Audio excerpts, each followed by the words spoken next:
Hey guys, Brian Davis here from Spark Rental. Super excited to be with you as always, and I am pumped to have Diana Merriam with us. Diana, welcome to the show.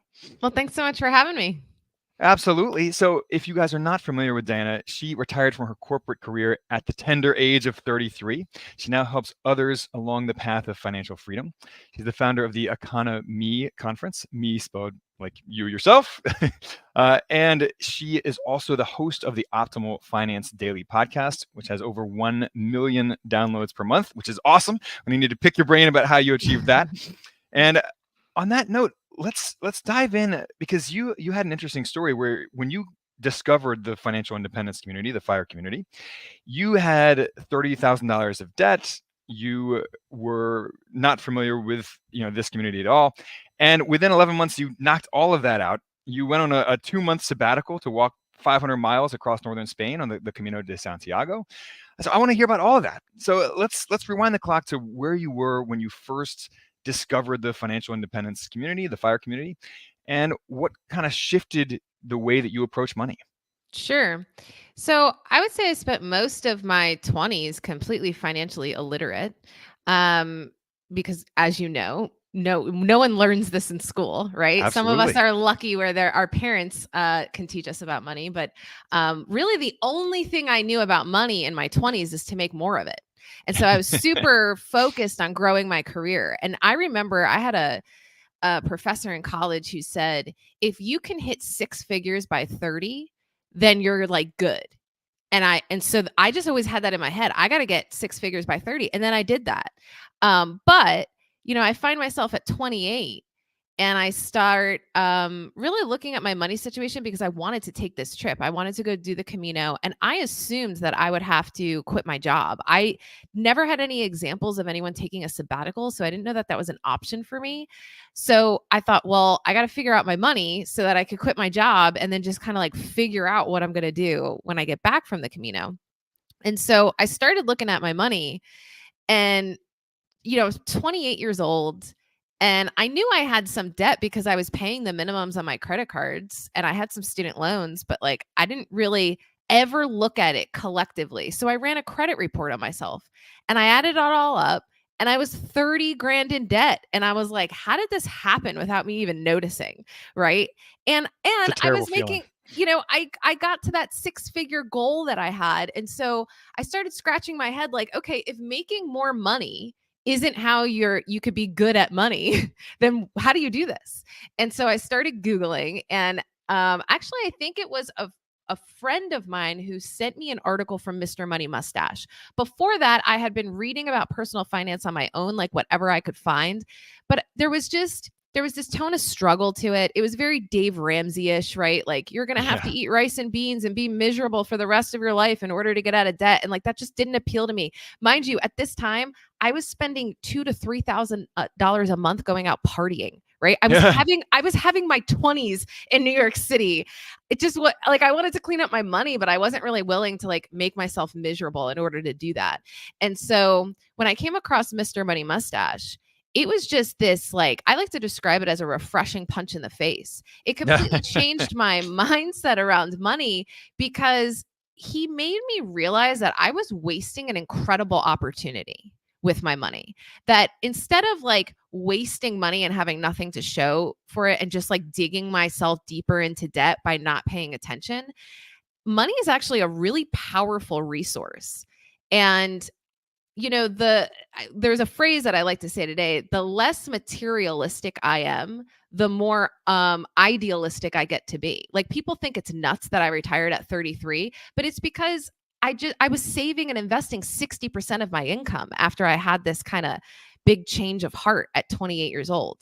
And so what I learned from Mr. Money Mustache first and foremost is that income is not the main determinant of how good you are with money, which was my error in my 20s.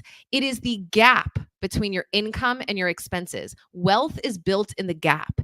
And so the game of money, especially when you're first starting out and you're trying to just establish any kind of financial security, which to me means getting out of debt, saving that emergency fund, saving, I don't know if I'm allowed to curse on your show, but FU You money can, please. okay, FU money or peace out money for the polite among us. And then of course, saving for retirement and hitting certain milestones along the way. You can't do any of those things if you have no gap between your income and your expenses. And really the first thing you do with building that gap is just pay attention. Just pay attention, because most of the time it's like this stuff creeps up on us because we're not telling our money where to go. We're just wondering where it went, right? We're not tracking expenses and we're not budgeting. I know I certainly wasn't. And so this just understanding the gap changed everything for me. Yeah, it's funny. Mr. Money Mustache, I feel like, is the classic introduction to the FIRE community for so many people who then go on to become prominent figures themselves in the financial independence movement or community or whatever you want to call it. But I think one of the things that he really got right and that resonated with so many people is that saving more money doesn't have to be this exercise in like sacrifice or pain and suffering, right? That living a more frugal lifestyle can be an end in itself, not just the means to the end of reaching financial independence. So that kind of positive reframing of frugality and spending less and just being happier with the way that you spend your money, even if the sum total that you spend is less than you were spending before. I think that mindset shift itself is one of the greatest things that he gave the financial independence community. And you're right about Dave Ramsey, by the way. It's one size fits all, and it doesn't mean that his advice is bad. I mean, it's not bad for most people. His 7 baby steps is perfectly fine. It's just cookie cutter and it's for everybody, and it doesn't address some of those mindset shifts that are so important. So I know you talk a lot about money mindset and some of the ways to shift the way that you think about money for oversized results. So talk us through some of those aha moments that you've had, or some of the mindset shifts around money that have made a huge impact for you and for your finances. Yeah. Well, I think that one of the things, you make a good point about Mr. Money Mustache, but I think one of the things that people misunderstand, and I got this wrong initially too, is he makes a lot of strong statements about how you're supposed to live in order to like spend less money, right? He hates people that drive cars too often. Not that he hates people. Edit that out. He doesn't hate people that drive cars. That's a mean thing to say. But he is very gung-ho on like, you should bike everywhere, salads and barbells. Like, he's very, very opinionated and feels very strongly about the way he lives his life because it works so well for him. And so when I first started reading, like, he makes a lot of sense. And so I bought a bike. And I was living in New York City at the time, and I'm trying to ride this bike around New York City. I hated and not it. Get hit by cars. Yeah, I was like not into it at all. Now, granted, like, I didn't have a car. I lived in New York City. I was taking the subway everywhere, and I had like tax advantaged travel kind of program through my employer. So I was doing really well on like an unlimited subway pass. I didn't take a lot of cabs, and I walked a ton. So like, I was already really optimizing on travel expenses. We all know that, homes, cars, and food are kind of the 3 biggest expenses. I was optimizing on the car travel situation. And transportation, I guess I should say, rather than travel, because that's insinuating that I'm like gallivanting around the world. No, just transportation to and from work and like just the everyday life, right? And so I think that's what the issue is when you read a blog like that. You have to understand that every person has a different set of skills, preferences, and circumstances that you can leverage in different ways to make your money work for you. If you try to copy the way someone else is doing it, I think that's where people get led into this spirit of deprivation. Like, I hated my life when I was riding my bike everywhere. It wasn't for me. And so rather than being like, oh, I'm failing at being a good mustachian, I just decided to say, okay, I tried something that seemed like a good idea. It didn't suit my preferences. How can I use my own creativity to just spend less than I earn and invest the difference? That is the only thing I think we all agree on in the FIRE movement and within personal finance in general. The only rule that matters is spend less than you earn and invest the difference. And there are a million ways that you could do that. You don't have to ride a bike. You don't have to cook every meal you eat. You just have to figure out, how do I take that gap and leverage it and utilize it and deploy that gap in a way that makes sense for my life. And so I guess that to me is a mindset shift, right? Taking ownership over your own money and the way you manage your money. You can learn financial literacy from other people, but the way you apply it to your life is almost like art. It's not a perfect science. You have to apply these concepts as the artist, the creator of your own life, and take ownership of that. I'm getting like on my soapbox about this because I see so many people complaining online about I'm so miserable pursuing fire. Well, then I'm sorry, but you're doing it wrong. You are the one making the decision to be miserable, right? And so if you don't want to cook every meal, if you don't want to ride bikes, if you don't want to do X, Y, or Z, then don't do it. But figure out a way to reduce your expenses and increase your income and increase that gap and make just paying attention to your money a habit. Yeah. So that's what I'll say about that. Well, one thing that we talk about all the time on this show, and that I personally love to talk about, is just bringing that intentionality to your finances, and on the income side too. Intentionality on what you do for work and how you earn money, and also on the spending side. To your point, just being aware of every dollar that you're spending and making sure that you're getting the maximum, return on happiness, for that spending money. Because you're right. I mean, there's no formula for every single person and how they should save money. I mean, my family and I spend most of the year overseas, and we end up with free housing through my wife's job.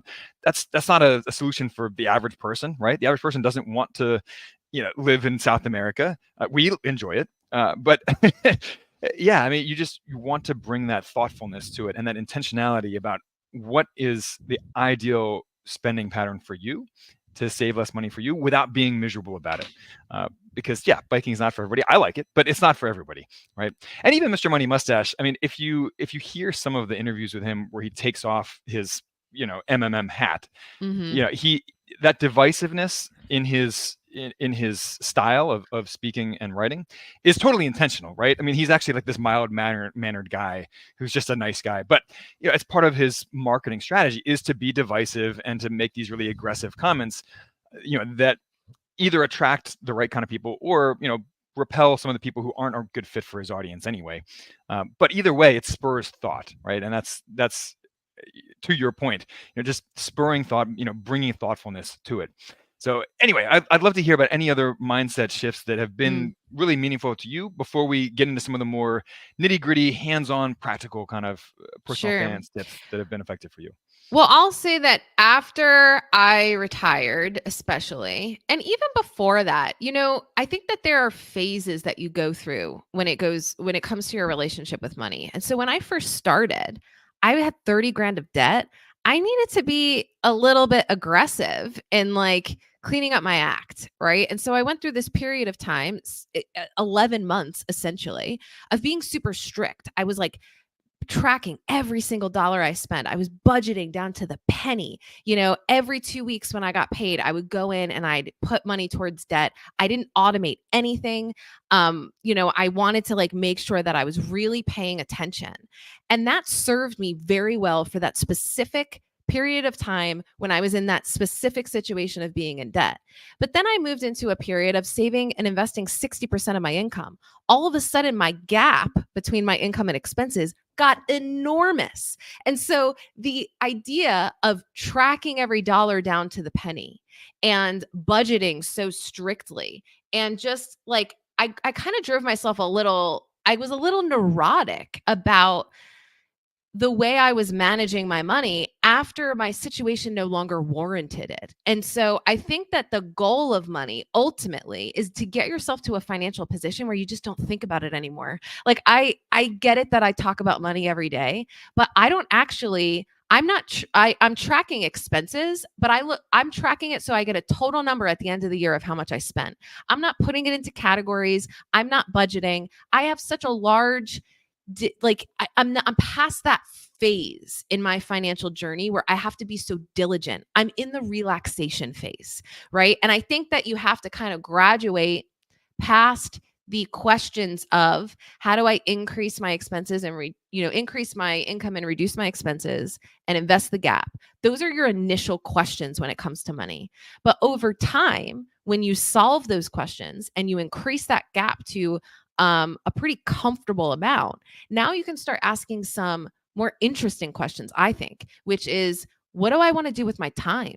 Who do I want to spend it with? What do I want to create in the world? Because ultimately, money is just a tool to go and build something with, right? And so what I think we confuse, we act like money is a goal rather than a tool. We think that our goal is to sit on top of a big pile of money. And I don't think that's what we should be achieving, right? And I know so many people that are sitting on top of millions of dollars and they won't let themselves spend any of it because their only goal was to acquire money. And I think money is only as valuable as your clarity on how you're going to use it and your comfort level of how much is enough. And so if you don't have clarity and comfort around your money, you actually aren't realizing the true value of money. And you're just sitting on a bunch of paper, essentially. And so that, I think, is kind of like the next phase. After you get yourself to financial security, it doesn't even need to be full financial independence. I retired from my corporate career when I reached Coast-Fi, which is a kind of a milestone on the path to FI, where my retirement accounts, I basically front loaded my traditional retirement. So my retirement investment accounts had enough where if I didn't contribute one more dollar in 30 years when I tap into that money, it's going to have grown to what I need at that age when I start drawing down. I'm not going to touch this money for decades. I'm basically letting compound interest do the rest of the work for me on my retirement savings. And I just have to work a little bit to cover my expenses. And I do that on 4 hours of paid work per week. And the rest of my time, I'm just like gallivanting about and like running this conference, the EconoMe Conference, which makes me no money. It's a lot of work, but to me, it's a passion project. It's like a hobby business. It's what I do with my time. It's what I want to create in the world. It allows me to get on podcasts like this and just run my mouth, right? And so that to me is like, I got myself to a certain level of financial freedom where I bought myself the ability to ask bigger questions. And I think people wait till too long to do that. They wait until they get to 25 times their yearly expenses. And then they start to ask themselves, well, what do I want to do with my life? Because I've been making myself miserable for 10 years trying to hit a financial goal. I think we need to be less fixated on a financial goal and more have a broader perspective on the role that money plays in our lives. Well, there's so much there that I love. Sorry, I'm very verbose. No, I love it. I love it. It's perfect.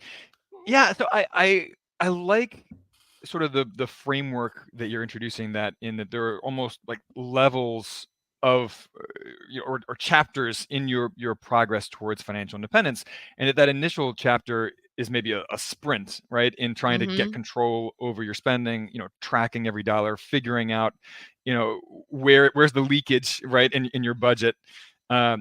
And you do kind of need a certain intensity around that, and it's not so much fun, right? That level of scrutiny and trying to track every single dollar.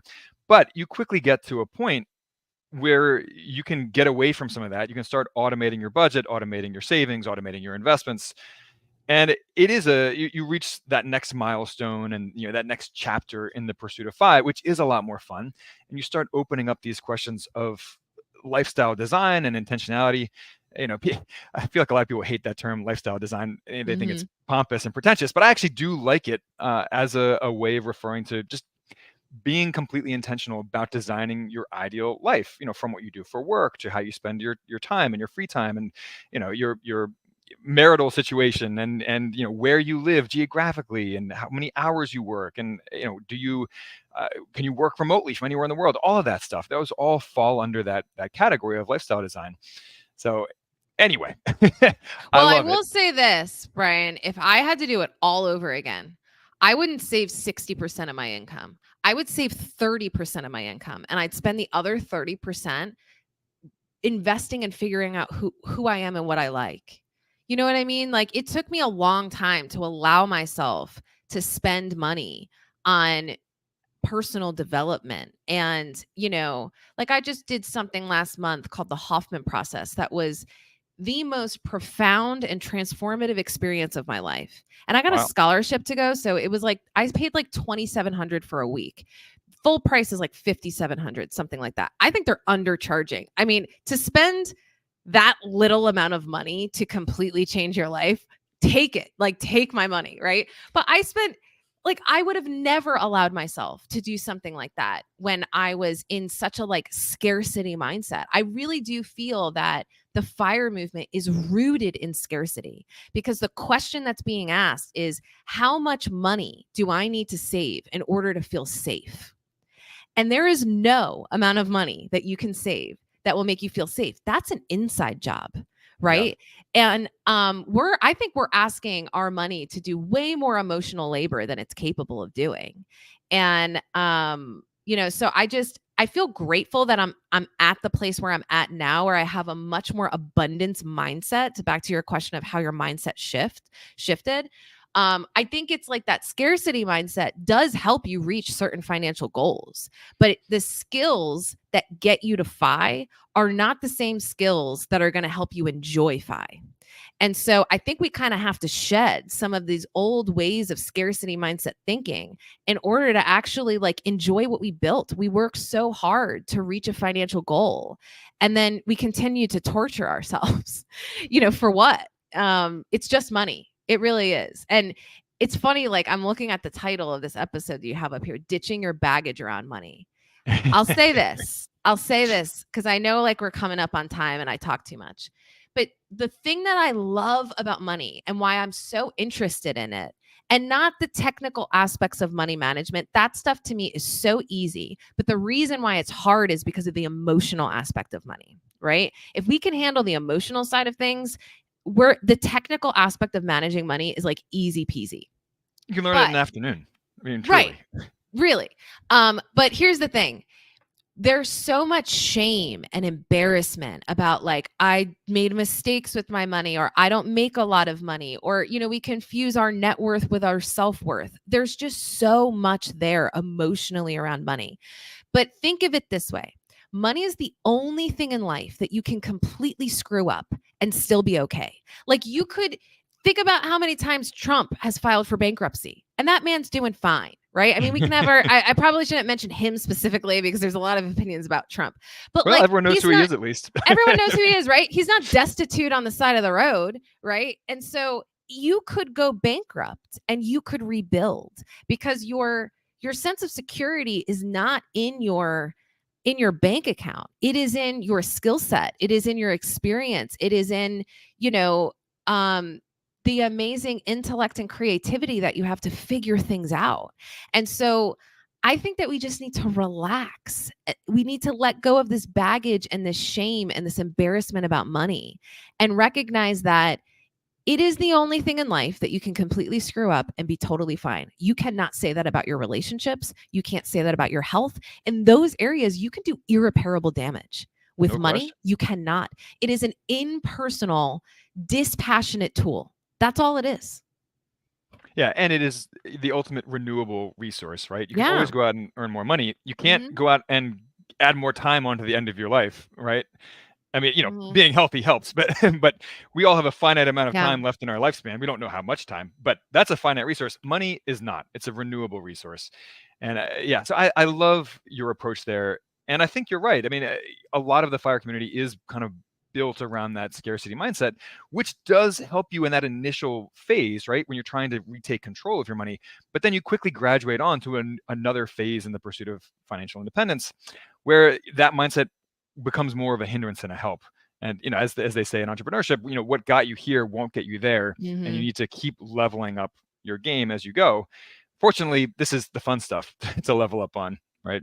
Definitely. And it's so funny to me how like if you look at the FIRE community, the kind of person that's attracted to this super niche interest, they're incredibly talented and successful people.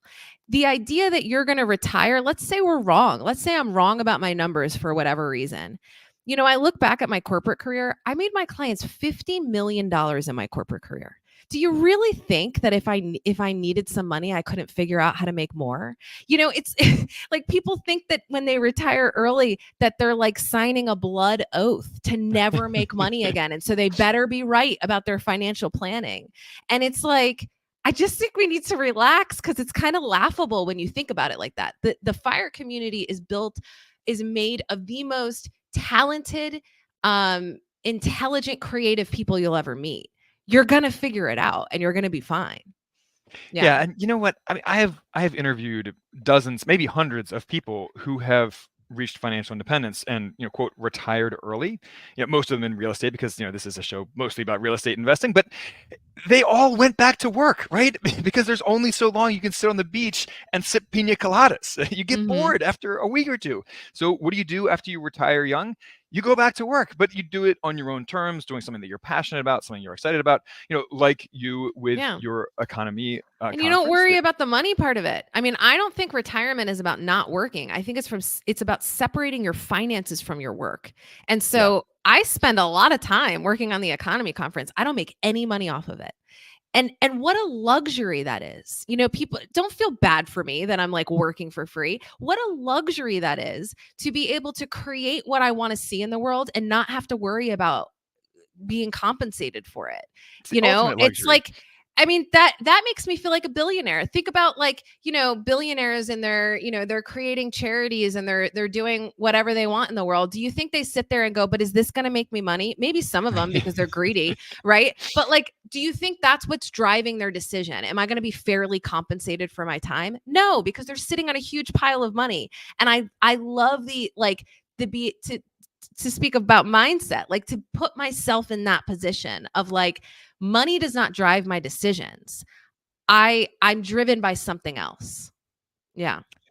Well, on that note, tell us a little bit about the EconoMe Conference and what your passion project is. What are you working on right now? And if people are interested in attending or being involved in it, tell us all about it. Sure. So the EconoMe Conference is actually the largest gathering of fire enthusiasts in the world. We get about 500 people that descend upon Cincinnati, Ohio in March. And so the next event is March 15th through 17th of 2024. You can buy your tickets now. We're actually at about 77% capacity. So if you're interested in going, I would giddy up. Also, you're going to have a hard time finding accommodations because we have now filled 2 entire hotels. Entire hotels of people excited to talk about money and lifestyle design, even though that's a scary word for people.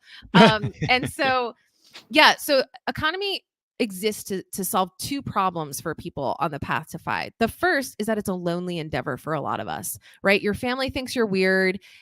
To tell people I save 60% of my income, people are like, what? I don't understand, right?